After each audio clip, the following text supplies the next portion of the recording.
Yes. Obviously, we just spoke to you when you were supposed to fight in Mexico. You even weighed in, you did the face-offs and everything, and then the rug got pulled out from you. It's not every day they rebooked the fight relatively soon. So I guess after you got past the first bit of annoyance that you didn't get to fight in Mexico, were you happy that they rebooked the Joe Pyfer fight? Yeah, they wanted me to fight Joe Pyfer. I didn't want it to be relatively. I mean, they had asked me if I wanted to go the next weekend. I said, nah, I just think that would give him an advantage. He had a higher weight class. The next weekend, not an elevation, it would just give him the advantage. And we settled on June 7th here in New Jersey. And, I'm a company man, so I kind of do what I'm told. And they wanted Joe Pyfer, and we rebooked him. Seems to be relatively respectful between you two. He said, he hasn't heard you say anything negative about him, and he would have understood if you were angry that the fight got moved. But a lot was made about his comments after, calling Mexico a shithole. He didn't want to go back there anymore. So I guess, do you take that personally, given you are, Mexican-American, or is this just, business and Joe Pyfer is up next? Yeah, I mean, obviously it did leave a little bit of sour taste in my mouth, I just think the way he went about it was a little rude.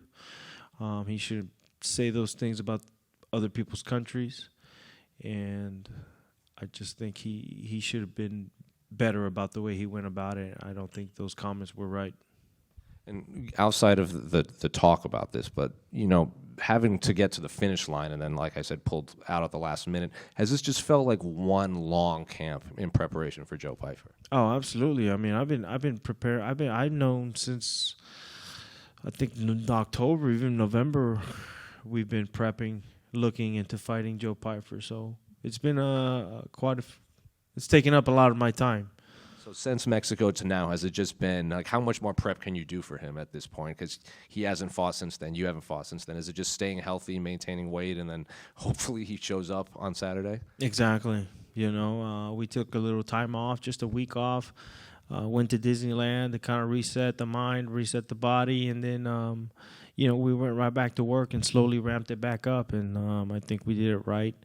I think I'm peaking just right again, and we only built off of the last camp, so everything is just that much better, I think. Just last one for me, unrelated to your fights. It's not every day we get to speak. So I'm going into the Hall of Fame at the end of the month. So I guess, what's it been like for you since they announced that? And just a couple of weeks away, you and Izzy might just be up on the stage again accepting this Hall. Yeah, that's crazy. I mean, I haven't. I mean, yeah, I know it's happening, but I don't think it's really hit me yet. I think it'll hit me once I'm there, getting the jacket, getting the trophy, or whatever it is, and I'll see then. I'll probably be bawling my eyes out. Who knows? But it'll be cool. So you haven't thought of being introduced as UFC Hall of Famer Kelvin Gastelum yet? Not really, no.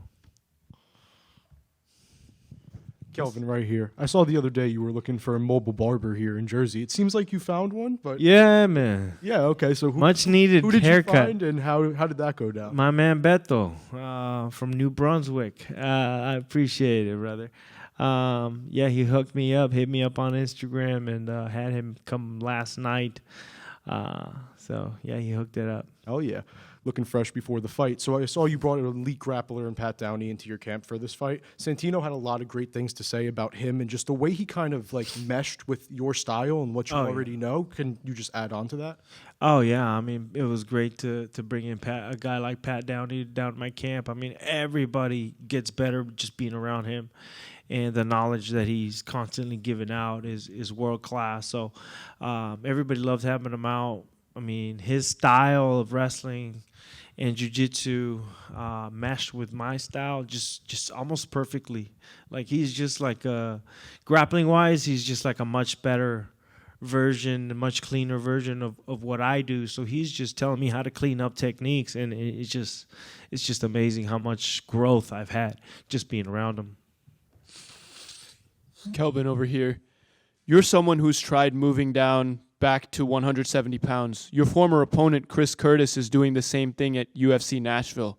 What advice do you have for him getting back all the way down to 170? I don't have no advice for Chris Curtis. I got you. And you're someone who always goes to war in the cage. You represent the throwback fighter who would fight anybody. Why do we have less fighters like you nowadays? Say that one more time. You're a throwback fighter. You're someone who goes to war in the cage. You'll fight anybody. Why do you think there's less people like you nowadays? I didn't even know that's a term, a throwback fighter. I don't know. I don't know what the answer to that is. All good. That was a compliment. And one last one. I appreciate it. You'll understand this one. You spent a lot of time with Henry Cejudo. What's the most important thing you've learned from him? Just kind of how to approach your training and how to build a team around you, like a NASCAR team. You build a team around you rather than training at a team. He was the guy that influenced me to move out to Arizona. So I'm there now. I'm surrounded by amazing people, and I'm loving it. Kelvin, right over here. When you think about the legacy that you plan to leave behind and however many years from now, how much more happier, how excited are you about the fact that now you get to say, I'm a Hall of Famer, that's something I accomplished throughout my career? I think it was just a result of everything that I've done and the fights and wars that I've had. But the ultimate thing is I want people to remember me as the world champion, which hasn't happened yet, and it's still on my mind. And last for me, not sure if it matters as much to you, but obviously the fight was originally scheduled for Mexico City. Do you think this fight would have been better to take place out there on Mexican soil, or are you just happy to get it in general and happy that it's here in the U.S. nonetheless? Well, now I feel that way. I'm happy that it's here, finally happening. But, obviously we were ready for Mexico City. I mean, I spent the whole month out there, brought a whole camp out there. I mean, it was so much time and investment financially. And then it was a hard, grueling camp. So, we were planning to use the elevation as part of a weapon. So it was unfortunate that it didn't happen there. Thank you. Just one question from me, back to the hair over here to your left. Yes. A few years ago, Chad Ochocinco suggested that you get a sponsorship from Head & Shoulders. Did you ever get that? I did not, but I'd welcome it. This is the product that I use. All right, thank you. Here, Kelvin, just one more for me, actually, real quick. So you spent a month down in Mexico City and then didn't end up actually getting to fight. And then I saw you went and took a trip to Disney right after. Was the trip to Disney a bit more of a nicer vacation, I guess you could say?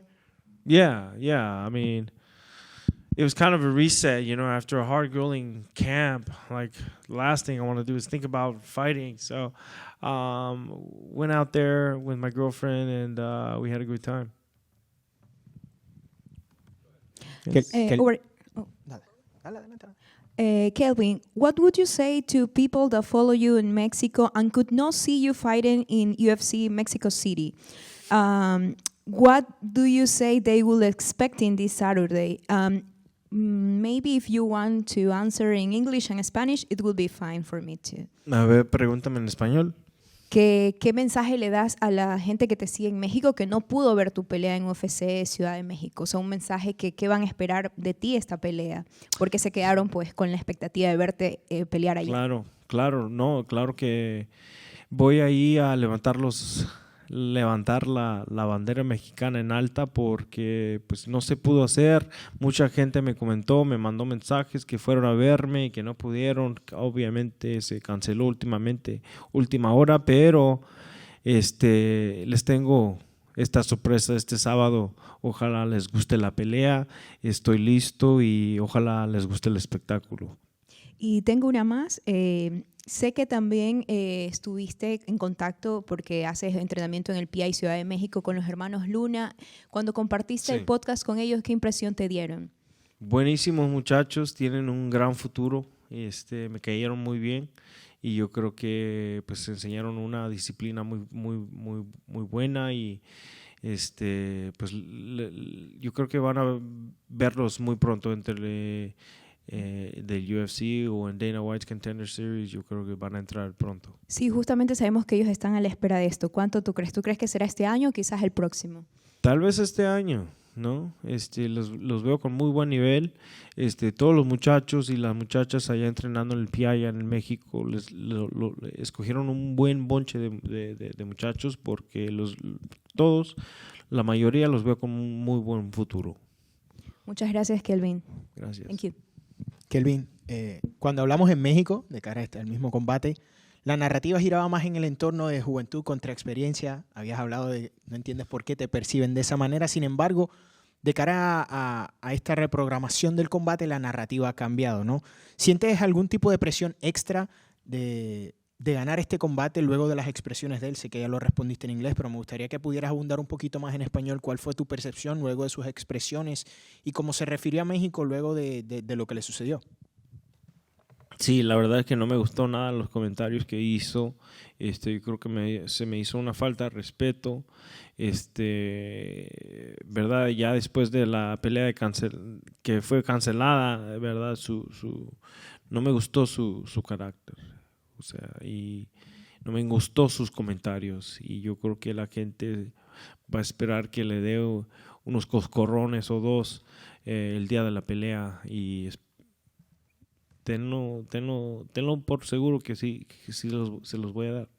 Él durante toda la promoción ha dicho que quiere ser el primer peleador en noquearte, volviendo más a la narrativa del veterano contra el peleador más joven, ¿no? Cosa que nadie ha hecho. Cuando escuchas estas expresiones, ¿crees que es un error de su parte pensar en el knockout, sabiendo que eres un peleador sumamente duradero y que obviamente muchas personas consideran que eres mucho más completo y la experiencia que posees? Sí, me parece, la forma que él habla me parece un poco bruto, me parece un poco tonto. Yo creo que lo voy a poder enseñar en la pelea, ¿no? Si él trata de buscar de knockout, pues le voy a enseñar otro nivel que no se ha enfrentado. Y a nivel personal, obviamente eres un peleador con mucha experiencia, has estado en grandes batallas, una larga carrera. Este tipo de comentarios, este tipo de build-up de cara a una pelea, ¿todavía te afecta a nivel personal o tú haces tu trabajo y no tiene ningún efecto lo que él diga previo a la pelea? La verdad es que no me afecta mucho, pero sí me molestó los comentarios, pero no me afectan tanto. Mi vida va a continuar normalmente y voy a estar bien, pero ¿cuál era la pregunta, perdón? Si te afecta a nivel personal, o sea, si te siente. No me afecta a nivel personal. Esto es solo trabajo y a